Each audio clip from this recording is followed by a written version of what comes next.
ನಮಸ್ತೆ. 25/1/2024 ಗುರುವಾರ ದಿನ ಶುಕ್ಲ ಪಕ್ಷ. ಇವತ್ತಿನ ವಿಶೇಷಗಳನ್ನ ನೋಡೋಣ. ಹುಣ್ಣಿಮೆ ರಾತ್ರಿ 11 ಗಂಟೆ 23 ನಿಮಿಷ 39 ಸೆಕೆಂಡ್ವರೆಗಿದೆ. ಆನಂತರ ಪ್ರಥಮ. ಹಂಗಾಗಿ ಇವತ್ತು ರಾತ್ರಿಗೆ ಪ್ರಥಮ ಸ್ಟಾರ್ಟ್ ಆದರೆ ನಾಳೆನೂ ಇರುತ್ತದೆ. ಇವತ್ತು ನಕ್ಷತ್ರ ಪುನರ್ವಸು ಬೆಳಗ್ಗೆ 8 ಗಂಟೆ 16 ನಿಮಿಷ 11 ಸೆಕೆಂಡ್ವರೆಗಿದೆ.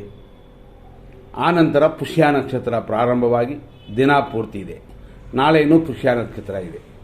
ಹೀಗಾಗಿರುವ ಈ ದಿನದಲ್ಲಿ ನಾಳೆ ಅಂತಂದರೆ 26ನೇ ತಾರೀಕು ಪ್ರಥಮ ರಾತ್ರಿ 1 ಗಂಟೆ 20 ನಿಮಿಷದವರೆಗಿದೆ. ಪುಷ್ಯ ನಕ್ಷತ್ರ ಬೆಳಗ್ಗೆ 10:29ವರೆಗಿದೆ. ಆದರೂ ನಾಳೆಯ ದಿನ ಖಂಡಿತವಾಗಿ ಶುಭವಲ್ಲ, ಖಂಡಿತವಾಗಿಯೂ ಪಾಡ್ಯಮೆ, ಖಂಡಿತವಾಗಿಯೂ ಮರಣ ಪ್ರಾಣನಾಶವಿದೆ. ಆದ್ದರಿಂದಾಗಿ ನಾಳೆ ಖಂಡಿತವಾಗಿ ಶುಭ ದಿನವಲ್ಲ, ಅಶುಭ ದಿನ. ಅದರಲ್ಲಿ ಎಲ್ಲಿವರೆಗೂ ಅಂತಂದರೆ ನಾವು ಹೇಳಿದ್ವಿ, ಆದರೂ 10 ಗಂಟೆ 28 ನಿಮಿಷ 4 ಸೆಕೆಂಡ್ವರೆಗೂ ಪುಷ್ಯ ನಕ್ಷತ್ರ ಇರುವವರೆಗೂ ಆ ರೀತಿ ಅಂದರೆ ನೆಕ್ಸ್ಟ್ ಬರುವ ಆಶ್ಲೇಷ ನಕ್ಷತ್ರ ಕೂಡ ಅದೇ ರೀತಿಯಲ್ಲೇ ಮರಣ ಅಂತ ಇರೋದರಿಂದಲೂ ಸೌರಮಾನ ಚಾಂದ್ರಮಾನ ಎರಡರಲ್ಲೂ ದೋಷವಿರೋದರಿಂದಲೂ ಖಂಡಿತವಾಗಿ ಶುಭ ದಿನವಲ್ಲ, ಅಶುಭ ದಿನ. ಆದ್ದರಿಂದ ಎಚ್ಚರವಾಗಿರಿ. ನಾಳೆಯ ದಿನದಲ್ಲಿ ಯಾವುದೇ ಆಗಲಿ, ಭೂಮಿ ಪೂಜೆಯಾಗಲಿ ಮತ್ತೊಂದು ಬೇರೆ ವಿಷಯಗಳಾಗಲಿ ಯಾವುದನ್ನು ಮಾಡೋಕ್ಕಾಗೋದಿಲ್ಲ. ಆದ್ದರಿಂದ ಹೆಚ್ಚಿನ ಗಮನ ಕೊಟ್ಟರೆ ಒಳ್ಳೆಯದು ಅಂತ ಇದನ್ನು ತಿಳ್ಕೊಳ್ಳಿ. ಮತ್ತು ಇವತ್ತಿನ ವಿಷಯಕ್ಕೆ ನಾವು ಬರೋಣ. ಸಾಮಾನ್ಯವಾಗಿ ಹುಣ್ಣಿಮೆಯಲ್ಲಿ ಯಾವ ಕಾರ್ಯಗಳು ಮಾಡೋದಿಲ್ಲ. ಆದ್ದರಿಂದಾಗಿ ಇವತ್ತಿನ ದಿನದಲ್ಲಿ ಮುಹೂರ್ತ ಕಾರ್ಯಗಳು ಯಾವುದೂ ಇಲ್ಲ. ಆದರೂ ದೇವರ ಪೂಜೆಗಳೆಲ್ಲ ಮಾಡ್ಬೋದು. ಇಷ್ಟೆಲ್ಲ ವಿಷಯಗಳನ್ನ ತಿಳ್ಕೊಳ್ಳಿ. ವಿಷ್ಕುಂಭ ಯೋಗವಿದೆ, ಇದು ಅಶುಭವೇ. ಈ ರೀತಿ ಇರೋದರಿಂದ ಖಂಡಿತವಾಗಿಯೂ ಹುಣ್ಣಿಮೆಯ ಪೂಜೆಗಳು ಮಾಡ್ಬೋದು, ಸತ್ಯನಾರಾಯಣ ಪೂಜೆ ಮಾಡ್ಬೋದು. ಬೇರೆ ವಿಷಯಕ್ಕೆ ಇವತ್ತು ಶುಭಕರವಾಗಿಲ್ಲ. ಶುಭಕರವಾಗಿಲ್ಲ ಅಂತಂದರೆ ಹುಣ್ಣಿಮೆಯಲ್ಲಿ ಮಾಡೋದಿಲ್ಲ ಅಷ್ಟು ಮಾತ್ರ. ಕೆಲವರ ಅನುಭವದಲ್ಲಿ ನನಗೆ ಚೆನ್ನಾಗಿ ಆಗಿದೆ ಅಂತ ಅನುಭವರಿಗೆ ಮಾತ್ರ ಇದು ಬೇರೆ ರೀತಿಯಾದ ರಿಸಲ್ಟು. ಆದ್ದರಿಂದಾಗಿ ಇವತ್ತಿನ ದಿನದಲ್ಲಿ ಇಷ್ಟೆಲ್ಲ ನೋಡಿದ್ದೀವಿ ಅಂತಂದರೆ ಇವತ್ತಿನ ದಿನದಲ್ಲಿ ನೋಡುವಂಥ ಬೇರೆ ಬೇರೆ ವಿಷಯಗಳು ಅಂತಂದರೆ ತಿಥಿ ಹುಣ್ಣಿಮೆ, ಆಮೇಲೆ ಪ್ರಥಮ ನಕ್ಷತ್ರ ಪುನರ್ವಸು, ಆಮೇಲೆ ಪುಷ್ಯ, ಇದು ನೋಡಿದ್ವಿ. ಬೆಳಗ್ಗೆ 8:16ವರೆಗೂ ಪುನರ್ವಸು ನಕ್ಷತ್ರದ 4ನೇ ಪಾದವಿದೆ. ಇಷ್ಟಕ್ಕೆ ಆ ನಕ್ಷತ್ರ ಮುಗೀತದೆ. ಆ ನಂತರ ಪುಷ್ಯ ನಕ್ಷತ್ರ ಅಂದರೆ 8:16ರಿಂದ ಮಧ್ಯಾಹ್ನ 2:47ವರೆಗೂ ಪುಷ್ಯ ನಕ್ಷತ್ರ 1ನೇ ಪಾದ. ಆ ನಂತರ 2:47ನ ಮೇಲೆ ರಾತ್ರಿ 9:20ವರೆಗೂ ಪುಷ್ಯ ನಕ್ಷತ್ರ 2ನೇ ಪಾದ. ಆ ನಂತರ ಸುಮಾರು 3 ಗಂಟೆ 53 ನಿಮಿಷ ರಾತ್ರಿಯವರೆಗೂ ಪುಷ್ಯ ನಕ್ಷತ್ರದ 3ನೇ ಪಾದವಿದೆ. ಆ ಸಮಯದ ನಂತರ ಅಂದರೆ ರಾತ್ರಿ 3 ಗಂಟೆ 54 ನಿಮಿಷದ ಮೇಲೆ ಪುಷ್ಯ ನಕ್ಷತ್ರ 4ನೇ ಪಾದ ಪ್ರಾರಂಭವಾಗಿ ನಾಳೆಯವರೆಗಿರುತ್ತದೆ. ಹಂಗೆ ನಾಳೆವರೆಗಿರುತ್ತೆ ಅಂತ ಫಸ್ಟೇ ನಾವು ಅಂದಿವೆ. ನಾಳೆ ಇದು ಶುಭವಾಗಿಲ್ಲ. ಆದ್ದರಿಂದ ನಾಳೆ ಮುಹೂರ್ತ ಕಾರ್ಯಗಳು ಬಂಡವಾಳ ಹಾಕುವಂಥದ್ದು ಖಂಡಿತವಾಗಿ ಇಲ್ಲ. ನೋಡಿಕೊಂಡು ಯೋಚನೆ ಮಾಡ್ಕೊಂಡು ಮಾಡಿ. ಇಷ್ಟೆಲ್ಲ ನೋಡಿದ್ವಿ ಅಂತಂದರೆ 100% ಕೆಟ್ಟೋದು, 100% ಒಳ್ಳೆಯದನ್ನು ವಿಷಯಕ್ಕೆ ಹೋಗೋಣ. ಇದರಲ್ಲಿ ಇವತ್ತು ಶುಭವಾಗಿರುವಂಥ ಸಮಯ ಅಂತಂದರೆ 10:33ನ ಮೇಲೆ 10:37ವರೆಗೂ ಶುಭವಾಗಿದೆ. 11:25ರಿಂದ 1:56ವರೆಗೂ ಶುಭವಾಗಿದೆ. ಸಂಜೆ 4 ಗಂಟೆ 1 ನಿಮಿಷದಿಂದ 4:58ವರೆಗೂ ಶುಭವಾಗಿದೆ. ಸಂಜೆ 6:47ರಿಂದ 7:49ವರೆಗೂ ಶುಭವಾಗಿದೆ. ರಾತ್ರಿ 9:27ರಿಂದ ರಾತ್ರಿ 1:44ವರೆಗೂ ಶುಭವಾಗಿದೆ. ಅದೇ ಥರ ರಾತ್ರಿ 3:59ರಿಂದ ಬೆಳಗ್ಗೆವರೆಗೂ ಶುಭಕರವಾಗಿದೆ. ಇದು ಇವತ್ತಿನ ಶುಭ ಸಮಯ. ಪೂಜೆ ಮಾಡೋಕ್ಕೆ ಬೇರೆ ಎಲ್ಲ ಕಾರ್ಯಗಳಿಗೂ ಉಪಯೋಗ ಆಗುತ್ತೆ. ಆದರೆ ಮುಹೂರ್ತ ಕಾರ್ಯಗಳಿಗೂ ಹುಣ್ಣಿಮೆ ದಿನದಲ್ಲಿ ಮಾಡೋದಿಲ್ಲ. ಅವರವರ ಅನುಭವದ ಮೇಲೆ ಇದೆ, ಅದು ನಿಮ್ಮ ಇಷ್ಟ. ಆದರೆ ಇವತ್ತಿನ ಚಂದ್ರಾಷ್ಟಮ ಧನುಸು ರಾಶಿಗೆ ಮೂಲ, ಪೂರ್ವಾಷಾಢ ಮತ್ತು ಉತ್ತರಾಷಾಢ ನಕ್ಷತ್ರದ 1ನೇ ಪಾದದವರೆಗೆ ಅಧಿಕವಾದ ದೋಷವಿರುತ್ತದೆ. ಇವತ್ತು 6:46ರಿಂದ 10:33ವರೆಗೂ ಮೃತ್ಯು ಇದೆ. 6:46ರಿಂದ 8:02ವರೆಗೂ ಮೃತ್ಯು ಪಂಚಕವಿದೆ. ಹಂಗಾಗಿ ಇದು 2 ದೋಷವೇ. 6:46ರಿಂದ 8:13ವರೆಗೂ ಯಮಕಂಡ ಕಾಲವಿದೆ. 10:37ರಿಂದ 11:23ವರೆಗೂ ದುರ್ಮುಹೂರ್ತ. ಹೆಚ್ಚಾಗಿ ಗಮನ ಕೊಡಿ. ಯಾಕೆಂತಂದರೆ ನಾವು 10:33ರಿಂದ 10:37ವರೆಗೂ ಒಳ್ಳೆ ಟೈಮ್, ಆಮೇಲೆ ಸರಿಯಿಲ್ಲ ಅಂತ ಕೊಟ್ಟಿದ್ದೀವಿ. ಮತ್ತು ಮಧ್ಯಾಹ್ನ 1:58ರಿಂದ 3:25ವರೆಗೂ ರಾಹುಕಾಲ. ಈ 3:25ವರೆಗೂ ರಾಹುಕಾಲ ಇದೆ ಅಂತಂದರೆ ಅಷ್ಟರಲ್ಲೇ 3:13ಕ್ಕೆ ದುರ್ಮುಹೂರ್ತವು ಪ್ರಾರಂಭವಾಗಿ 3:59ವರೆಗಿದೆ. ಹಾಗಾಗಿ ರಾಹುಕಾಲವು ದುರ್ಮುಹೂರ್ತವು ಕೂಡಿರುವಂಥ ಪಕ್ಕಾ ಸಮಯ, ಅಂದರೆ ದೋಷ ಬರುವಂಥದ್ದು ಅಂತಂದರೆ 3:13ರಿಂದ 3:25ವರೆಗೂ ಅಧಿಕವಾದ ದೋಷ ಬರುತ್ತದೆ. ಮತ್ತು ಸಂಜೆ 5 ಗಂಟೆಯಿಂದ 6:45ವರೆಗೂ ದೋಷ ಕಾಲ. ಇದು ನಕ್ಷತ್ರ ವಿಷಘಟಿಕಾ ಕಾಲ. ಸಂಜೆ 7:51ರಿಂದ ರಾತ್ರಿ 9:25ವರೆಗೂ ವಿಷಕಾಲ. ರಾತ್ರಿ 1:46ರಿಂದ 3:57ವರೆಗೂ ಮೃತ್ಯು. ಹಾಗಾಗಿ ಈ ಸಮಯಗಳಲ್ಲಿ ಯಾವುದನ್ನು ಮಾಡಿದರೂ ದೋಷವಾಗುತ್ತದೆ, ನೋಡಿಕೊಂಡು ಎಚ್ಚರವಾಗಿರಿ. ಈ ಕೆಟ್ಟ ಟೈಮಲ್ಲಿ ಪ್ರಾರಂಭ ಮಾಡಬಾರ್ದು ಯಾವ ಕಾರ್ಯಗಳು ಅಷ್ಟೇ. ಆದರೆ ಕಂಟಿನ್ಯೂ ಆಗಿ ಒಳ್ಳೆ ಟೈಮಲ್ಲಿ ಸ್ಟಾರ್ಟ್ ಮಾಡಿದರೆ ನಡೆಸ್ಕೊಂಡು ಹೋಗೋಕ್ಕೆ ಖಂಡಿತವಾಗಿಯೂ ತೊಂದರೆ ಇಲ್ಲ. ಇದನ್ನು ಮನಸ್ಸಲ್ಲಿ ಇಟ್ಕೊಂಡ್ರೆ ಖಂಡಿತವಾಗಿ ಗೆಲ್ಲುತ್ತೀವಿ. ಅಂದರೆ ನಷ್ಟಗಳನ್ನು ದೂರ ಮಾಡಬಹುದು, ಆ ಶಕ್ತಿ ನಮಗೆ ಬರುತ್ತದೆ. ಅದರಲ್ಲೂ ಇಂಪಾರ್ಟೆಂಟ್ ಟೈಮ್ಗಳಲ್ಲಿ ನಾವು ನೋಡುವಂಥ ಕೆಲವು ಸಮಯಗಳು, ಅದರಲ್ಲಿ ನಾವು ನೋಡುವಂಥದ್ದು ಏನು ಅಂತಂದರೆ ಅಭಿಜಿತ್ ಮುಹೂರ್ತ. ಇದು 12:09ರಿಂದ 12:55ವರೆಗಿದೆ. ಖಂಡಿತ ಈ ಸಮಯದಲ್ಲಿ ಶುಭ ಸಮಯವಾಗಿರೋದರಿಂದ ಈ ಅಭಿಜಿತ್ ಮುಹೂರ್ತ ಇವತ್ತು ಉತ್ತಮ. ಅವಸರ ಮಾಡಲೇಬೇಕು, ಈ ಸಮಯವನ್ನು ಸೆಲೆಕ್ಟ್ ಮಾಡ್ಕೋಬೋದು. ಅಮೃತ ಗಳಿಗೆ ಕೂಡ 12:32ರಿಂದ 1:58ವರೆಗಿದೆ. ಖಂಡಿತವಾಗಿಯೂ ಈ ಸಮಯದಲ್ಲಿ 12:32ನ ಮೇಲೆ 1:56ವರೆಗೂ ಶುಭವಾಗಿದೆ. ಅಮೃತ ಗಳಿಗೆ ಅಂತ ಇದನ್ನು ಸೆಲೆಕ್ಟ್ ಮಾಡ್ಕೋಬೋದು. ಶುಭ ಪಂಚಕ ಮುಹೂರ್ತ 1:12 ಮಧ್ಯಾಹ್ನದಿಂದ 3:14ವರೆಗಿದೆ. ಹಾಗಾಗಿ ಈ ಸಮಯ ಕೂಡ ಇರೋದರಲ್ಲಿ ಅಂತಂತಂದರೆ 1:12ರಿಂದ 1:56ವರೆಗೂ ಶುಭವಾಗಿರುತ್ತದೆ. ಮತ್ತೊಂದು ಒಳ್ಳೆಯ ಸಮಯ ಅಂತ ನಾವು ಸೆಲೆಕ್ಟ್ ಮಾಡಿಕೊಂಡ್ರೆ ಗುರು ಹೊರೆ. ಇದು 1:29ರಿಂದ 2:27 ಇದೆ. 1:29 ಅಂದರೆ 1:15 ಅಂತ ಇಟ್ಕೊಳ್ಳಿ. 1:15ರಿಂದ 1:56ವರೆಗೂ ಶುಭಕರವಾಗಿರುತ್ತದೆ ಈ ಗುರು ಹೊರೆಯಲ್ಲಿ. ಮತ್ತು ವಿಜಯ ಮುಹೂರ್ತ ಅಂತಂತೀವಿ, ಮಧ್ಯಾಹ್ನ 2:27ದಿಂದ 3:13ವರೆಗೆ ಇರುತ್ತದೆ ಅಂತ. ಈ ಸಮಯದಲ್ಲಿ ನಾವು ಸ್ವಲ್ಪ ಗಮನಿಸಬೇಕು. ಯಾಕೆಂತಂದರೆ 2:27ಕ್ಕೆ ಸ್ಟಾರ್ಟ್ ಆಗುತ್ತದೆ ವಿಜಯ ಮುಹೂರ್ತ. 2:27 ಅಂತಂದರೆ ಆ ಸಮಯದಲ್ಲಿ ಸ್ವಲ್ಪ ದೋಷ ಬರುತ್ತದೆ, ನೋಡಿಕೊಳ್ಳಿ. ಯಾಕೆಂತಂದರೆ ಇದರಲ್ಲಿ ರಾಹುಕಾಲವು ಬರುತ್ತದೆ.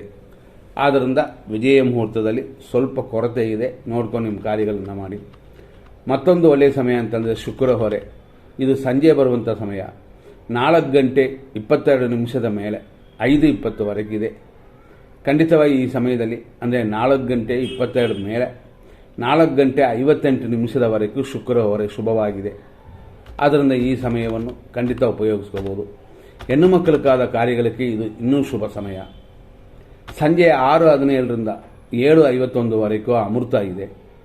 ಹಂಗಾಗಿ ಸಂಜೆ ಅಂತಂದಾಗಲೇ ಅದೇನು ಮುಹೂರ್ತ ಕಾರ್ಯಗಳಿಗೂ ಅಂತಲ್ಲ, ಒಳ್ಳೆಯ ಕಾರ್ಯಗಳಿಗೆ ಇಲ್ಲ ದೇವರನ್ನ ಪೂಜೆ ಮಾಡೋಕ್ಕೆ ಕೂಡ ಈ ಸಮಯ ಉತ್ತಮವಾಗಿರುತ್ತದೆ. ಇದನ್ನು ಸೆಲೆಕ್ಟ್ ಮಾಡ್ಕೋಬೋದು. ಹಾಗಾಗಿ ನಾವು ನೋಡಿರುವಂಥ ಸಮಯ ಅಮೃತ, ಅಂದರೆ ಸಂಜೆ 6:17 ಅಂತಂದೀವಿ. ಖಂಡಿತವಾಗಿ ಈ ಸಮಯ ಉತ್ತಮವಾಗಿರುತ್ತದೆ. ಆದರೆ ಈ ಸಮಯದಲ್ಲಿ ನಾವು ಹೇಳಿದ ಸಮಯದಲ್ಲಿ ಪ್ರಾರಂಭವಾದರೆ 4:58ವರೆಗೂ ಶುಭ. ಮತ್ತೊಂದು ಸಮಯ 6:47ರಿಂದ 7:49ವರೆಗೂ ಶುಭ. ಆದ್ದರಿಂದ ಈ ಸಮಯವನ್ನು ನೋಡಿ ನಿಮ್ಮ ಕಾರ್ಯಗಳನ್ನು ಮಾಡಿ. ಇಲ್ಲಿವರೆಗೂ ನಾವು ಇಷ್ಟು ವಿಷಯಗಳನ್ನ ನೋಡಿದ್ವಿ. ಈಗ ನಾವು ನೋಡೋದು ತಾರಾ ಮತ್ತು ಚಂದ್ರಬಲವನ್ನು. ಅಂದರೆ ಯಾರಿಗೆ ಹೇಗಿರುತ್ತದೆ, ಅಂದರೆ ಯಾವ ನಕ್ಷತ್ರಕ್ಕೆ ಯಾವ ರಾಶಿಗೂ ಹೆಂಗಿರುತ್ತದೆ ಅಂತ ನೋಡುವಂಥದ್ದು ಇದು. ಅಶ್ವಿನಿ ನಕ್ಷತ್ರ ಮೇಷರಾಶಿಯವರೆಗೆ ಹೆಂಗಿದೆ ಅಂತ ನೋಡೋಣ. ಇವತ್ತಿನ ದಿನ ಪ್ರಕಾರ ಫಸ್ಟ್ ಟೈಮ್ ಅಂದರೆ ಸೂರ್ಯೋದಯದಿಂದ 8:16ವರೆಗೂ ಅಷ್ಟೊಂದು ಸರಿಯಾಗಿಲ್ಲ, ಟೆನ್ಷನ್ ಇದೆ. ಆದರೆ 8:16 ಮೇಲೆ ಮಿತ್ರಧಾರೆಯು ಅನುಕೂಲಕರವಾಗಿದೆ. ನೆಕ್ಸ್ಟ್ ಭರಣಿ ನಕ್ಷತ್ರ ಮೇಷರಾಶಿಯವರಿಗೆ ಅನುಕೂಲವಿದೆ 8:16ವರೆಗೂ, ಅಂದರೆ ಬೆಳಗ್ಗೆಯಿಂದ. ಆಮೇಲೆ ಸಮಯ ಶುಭವಾಗಿಲ್ಲ, ನೋಡ್ಕೊಳ್ಳಿ. ಕೃತಿಕಾ ನಕ್ಷತ್ರ ಮೇಷರಾಶಿ 1ನೇ ಪಾದ ಖಂಡಿತವಾಗಿ 8:16ವರೆಗೂ ಅನುಕೂಲಕರವಾಗಿಲ್ಲ, ಆಮೇಲೆ ಒಳ್ಳೆಯ ಸಮಯ. ಕೃತಿಕಾ ನಕ್ಷತ್ರ ವೃಷಭ ರಾಶಿ 2, 3, 4ನೇ ಪಾದಗಳು ಅದು 8:16ವರೆಗೂ ಶುಭವಾಗಿಲ್ಲ. 8:16ನ ಮೇಲೆ ಅನುಕೂಲದ ತಾರೆ ಮತ್ತು ದ್ರವ್ಯ ಲಾಭವಿದೆ. ರೋಹಿಣಿ ನಕ್ಷತ್ರ ವೃಷಭ ರಾಶಿಯವರಿಗೆ ಕ್ಷೇಮ, ದ್ರವ್ಯ ಲಾಭ ಎಲ್ಲವೂ ಉಂಟು. ಆ ನಂತರ ಪ್ರತ್ಯಯಕ್ಕಿದೆ, ಅಂದರೆ ಅನುಕೂಲವಾಗಿಲ್ಲ. ನಮ್ಮ ಪರವಾಗಿ ಕಾರ್ಯಗಳಾಗೋದು, ಸಕ್ಸಸ್ ಆಗೋದು ಅಲ್ಲಿ ಅನುಕೂಲವಾಗಿ ಬರಲಿಲ್ಲ, ನೋಡಿಕೊಳ್ಳಿ. ಮೃಗಶೀರ್ಷ ನಕ್ಷತ್ರ ವೃಷಭ ರಾಶಿ, ನಿಮಗೆ ಈ ದಿನ ವಿಪತ್ತು ಉಂಟು 8-16ವರೆಗೂ. ಮೃಗಶೀರ್ಷ ನಕ್ಷತ್ರ ವೃಷಭ ರಾಶಿಯವರಿಗೆ 8-16ನ ಮೇಲೆ ಕ್ಷೇಮವು, ದ್ರವ್ಯ ಲಾಭವು, ಅಂದರೆ ಒಳ್ಳೆಯ ಸಮಯ ಅಂತ ಅರ್ಥ. ನಂತರ ನೋಡುವಂಥದ್ದು ಮೃಗಶೀರ್ಷ ನಕ್ಷತ್ರ ಮಿಥುನ ರಾಶಿ, ವಿಪತ್ತು, ಧನಹಾನಿ 8-16ವರೆಗೂ. ಆ ನಂತರ ಶುಭಕರವಾಗಿದೆ. ನಂತರ ನೋಡುವಂಥದ್ದು ಆರುದ್ರ ನಕ್ಷತ್ರ ಮಿಥುನ ರಾಶಿ, ಸಂಪತ್ತು, 6 ಧನಹಾನಿ 2 ಇದೆ 8-16ವರೆಗೂ. ನಿಮಗೆ ಒಳ್ಳೆಯ ಸಮಯ ಅಂತಂದರೆ ಇಷ್ಟೇ ಮುಗಿದೋಯ್ತು. ಆ ನಂತರ ಅಂದರೆ 8-16 ಮೇಲೆ ಶುಭಕರವಾಗಿಲ್ಲ, ಖಂಡಿತ ಅಶುಭ ದಿನ, ಅಶುಭ ಸಮಯ. ಪುನರ್ವಸು ನಕ್ಷತ್ರ ಮಿಥುನ ರಾಶಿ, ಜನ್ಮತಾರೆ, ಧನಹಾನಿ 8-16 ಮೇಲೇ ನಿಮಗೆ ಶುಭವಾಗಿದೆ. ಅದರಲ್ಲೂ ಒಂದು 80% ಚೆನ್ನಾಗಿದೆ. ಪುನರ್ವಸು ನಕ್ಷತ್ರ ಕರ್ಕಾಟಕ ರಾಶಿ, ಜನ್ಮತಾರೆ, ಶರೀರ ಸುಖ. ನಕ್ಷತ್ರವನ್ನು ಹೇಳಿ ಪೂಜೆ ಮಾಡಿಸ್ಕೊಳ್ಳಿ ಇವತ್ತು ಮನೆ ದೇವರಿಗೆ. ಆ ನಂತರ ಅಂದರೆ 8-16 ಮೇಲೆ ಶುಭಕರವಾಗಿದೆ. ಪುಷ್ಯ ನಕ್ಷತ್ರ ಕರ್ಕಾಟಕ ರಾಶಿ, ಖಂಡಿತ ಮಿತ್ರರಿಂದ ಸಹಾಯ, ಶರೀರ ಸುಖ ಎಲ್ಲವೂ ಚೆನ್ನಾಗಿದೆ. ನಂತರ ನೋಡುವಂಥದ್ದು ಆಶ್ಲೇಷ ನಕ್ಷತ್ರ ಕರ್ಕಾಟಕ ರಾಶಿ, ಮಿತ್ರಧಾರೆ, ಶರೀರ ಸುಖ, ಆಮೇಲೇನೂ ಪರಮ ಮಿತ್ರಧಾರೆ. ಹಂಗಾಗಿ ಇವತ್ತು ದಿನ ಪೂರ್ತಿ ನಿಮಗೆ ಅನುಕೂಲಕರವಾದ ದಿನವಿದು, ಇದನ್ನು ಸರಿಯಾಗಿ ಉಪಯೋಗಿಸ್ಕೊಳ್ಳಿ. ಮಖ ನಕ್ಷತ್ರ ಸಿಂಹರಾಶಿ, ಟೆನ್ಷನ್ ಉಂಟು, ವ್ಯಯಗಳೂ ಇದೆ. ಆದ್ದರಿಂದ 8-16ವರೆಗೂ ಅಷ್ಟು ಹೇಳ್ಕೊಳ್ಳುವಂತೆ ಇಲ್ಲ. ಆ ನಂತರ ಮಿತ್ರಧಾರೆ ಇದೆ, ಆದರೂ ವ್ಯಯನೇ.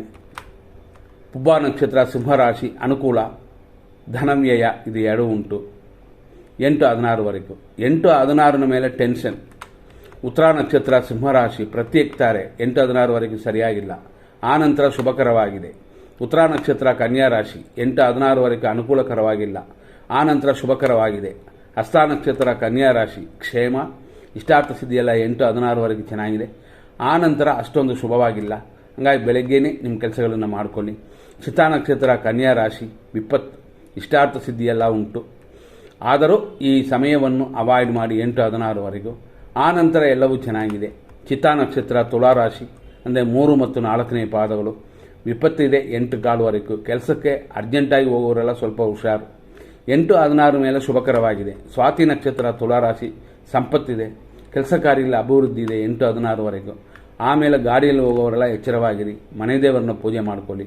ವಿಶಾಖ ನಕ್ಷತ್ರ ತುಲಾರಾಶಿ, ಖಂಡಿತ 8-16 ಮೇಲೇ ಶುಭಕರವಾಗಿರೋದು. ಬೆಳಗ್ಗೆ ಪರವಾಗಿಲ್ಲ, ಪಕ್ಷಿ ಪ್ರಾಣಿಗಳಿಗೆ ಮೇವಾಕಿ.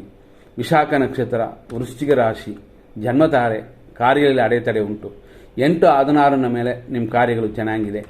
ಅನುರಾಧ ನಕ್ಷತ್ರ ವೃಶ್ಚಿಕ ರಾಶಿ, ಪರಮ ಮಿತ್ರಧಾರೆ, ಕಾರ್ಯಗಳು ಸ್ವಲ್ಪ ಅಡೆಯುತ್ತಾರೆ, ದೇವರಲ್ಲಿ ಪ್ರಾರ್ಥನೆ ಇರಲಿ. 8-16ವರೆಗೂ ಪರವಾಗಿಲ್ಲ. ಆಮೇಲೆ ಸ್ವಲ್ಪ ಯೋಚನೆ ಮಾಡಬೇಕು. ಸಕ್ಸಸ್ ಆಗುತ್ತೆ ಅಂತ ನಿಮಗೆ ಗ್ಯಾರಂಟಿ ಇದ್ದರೆ ಮಾತ್ರ ಮಾಡಿ. ಜ್ಯೇಷ್ಠ ನಕ್ಷತ್ರ ವೃಶ್ಚಿಕ ರಾಶಿ, ಮಿತ್ರಧಾರೆ, ಸ್ವಲ್ಪ ಕಾರ್ಯತಡೆ, ಆದರೆ ಯೋಚನೆ ಮಾಡಬೇಡಿ. ಮೂಲ ನಕ್ಷತ್ರ ಧನುಸು ರಾಶಿ, ಟೆನ್ಷನ್, ರೋಗ ವೃದ್ಧಿಯೆಲ್ಲ ಉಂಟು, ಟೆನ್ಷನ್ ಎಲ್ಲ ಬಿಟ್ಟುಬಿಡಿ. ಆರೋಗ್ಯಕ್ಕೆ ದಿನ ಔಷಧಿ ತೊಗೊಳ್ಳೋರು ಕರೆಕ್ಟಾಗಿ ತೊಗೊಂಬಿಡಿ. ಆ ನಂತರ 8-16ನ ಮೇಲೆ ಚೆನ್ನಾಗಿದೆ. ಪೂರ್ವಾಷಾಢ ನಕ್ಷತ್ರ ಧನುಸು ರಾಶಿ, ಅನುಕೂಲ, ರೋಗ ವೃದ್ಧಿಯೆಲ್ಲ ಉಂಟು.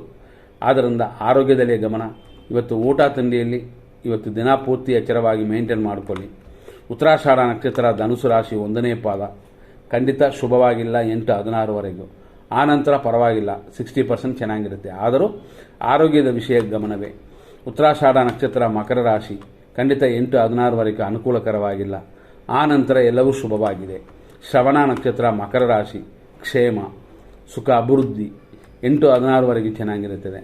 ಆಮೇಲೆ ಅಷ್ಟೊಂದು ಚೆನ್ನಾಗಿಲ್ಲ, ಬರೀ ಒಂದು 40% ಚೆನ್ನಾಗಿದೆ ಅಷ್ಟೇ. ಧನಿಷ್ಠ ನಕ್ಷತ್ರ ಮಕರ ರಾಶಿ, ವಿಪತ್ತು ಉಂಟು 8-16ವರೆಗೂ. ಕೆಲಸ ಕಾರ್ಯಗಳಿಗೆ ಅರ್ಜೆಂಟಾಗಿ ಹೋಗೋರೆಲ್ಲ ನೋಡ್ಕೊಂಡು ಹೋಗಿ. ಆ ನಂತರ ಶುಭವಾಗಿದೆ. ಧನಿಷ್ಠ ನಕ್ಷತ್ರ ಕುಂಭರಾಶಿ, ಖಂಡಿತ ವಿಪತ್ತು, ಶತ್ರುನಾಶವೆಲ್ಲ ಉಂಟು. ಆ ನಂತರ ಕ್ಷೇಮವು, ಶತ್ರುನಾಶವಿದೆ. ಆದ್ದರಿಂದ 8-16ರ ನಂತರ ಶುಭಕರವಾಗಿದೆ.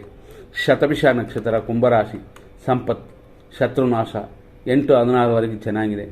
ಆಮೇಲೆ ಮೆಟ್ಲತ್ತವರು ಗಾಡಿಯಲ್ಲಿ ಹೋಗೋರೆಲ್ಲ ಸ್ವಲ್ಪ ಗಮನ ಕೊಡಿ. ಪೂರ್ವ ಭಾದ್ರಪದ ನಕ್ಷತ್ರ ಕುಂಭರಾಶಿ, ಜನ್ಮತಾರೆಯು ಶತ್ರುನಾಶವೂ ಉಂಟು 8-16ವರೆಗೂ. ಆಮೇಲೆ ಖಂಡಿತ ಚೆನ್ನಾಗಿದೆ. ಪೂರ್ವ ಭಾದ್ರಪದ ನಕ್ಷತ್ರ ಮೀನರಾಶಿ, 4ನೇ ಪಾದ, ಜನ್ಮತಾರೆ, ಇದು ಕಾರ್ಯಗಳಲ್ಲಿ ವಿಘ್ನ ಉಂಟು. ಅದನ್ನು ಸ್ವಲ್ಪ ಗಮನ ಕೊಡೋದೇ ಉತ್ತಮ. 8-16 ಮೇಲೆ ಪರವಾಗಿಲ್ಲ. ಉತ್ತರ ಭಾದ್ರಪದ ನಕ್ಷತ್ರ ಮೀನರಾಶಿ, ಈ ನಕ್ಷತ್ರದಲ್ಲಿ ಹುಟ್ಟಿದವರಿಗೆ ಪರಮ ಮಿತ್ರ ಧಾರೆ ಉಂಟು. ಆದ್ದರಿಂದ ಶುಭವಾಗಿದೆ 8-16ವರೆಗೂ. ಆಮೇಲೆ ಯೋಚನೆ ಮಾಡಿ. ಕುಲದೇವತಾ ಪೂಜೆ ಖಂಡಿತ ಅಭಿವೃದ್ಧಿ ಕೊಡುತ್ತದೆ. ಧ್ಯಾನನೂ ಮಾಡಬಹುದು. ರೇವತಿ ನಕ್ಷತ್ರ ಮೀನರಾಶಿ. ಬೆಳಿಗ್ಗೆ 8-16ವರೆಗೂ ಮಿತ್ರಧಾರೆ, ಆಮೇಲೆ ಪರಮ ಮಿತ್ರಧಾರೆ.